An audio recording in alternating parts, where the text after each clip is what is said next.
சமீபத்தில் சிம்பு பாடியதாக வெளிவந்த பி பாடல் தமிழகம் முழுவதையும் பெரும் பரபரப்பை ஏற்படுத்தியது மட்டுமின்றி சிம்பு தனிப்பட்ட முறையில் பல வழக்குகளையும் சந்திக்க வேண்டிய நிலை ஏற்பட்டுள்ளது.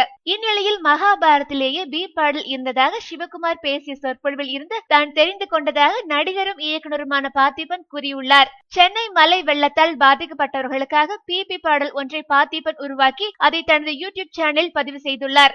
இந்த பாடல் குறித்து தனது ட்விட்டர் பக்கத்தில் பார்த்திபன் விளக்கமளித்துள்ளார். பீப் சவுண்ட் மகாபாரத்திலேயே பயன்படுத்தப்பட்டுள்ளது என்பதை திரு சிவகுமார் சொற்பொழிவில் இருந்து கண்டுகொண்டேன். அஸ்வத்தாம யானையை கொன்றுவிட்டேன் என்று சொல்ல செய்து யானை என்ற வார்த்தையின் மீது பகவான் கிருஷ்ணன் பீப் சங்கு ஊதி அந்த வார்த்தையை அமுக்கி அப்போரை முடிவுக்கு கொண்டு வரும் ஒரு யுக்தியாக பயன்படுத்தியிருக்கின்றார் என்று பார்த்திபன் தெரிவித்துள்ளார். மேலும் பார்த்திபன் கூறியிருப்பதாவது, தித்துதா மகிதா லகுதா என்ற பாடலை நான் சொந்தமாக துவங்கியுள்ள மீ அண்ட் யூடியூப் சேனல் மூலம் நண்பர்களின் பார்வைக்குள் பதிவிடுகின்றேன்.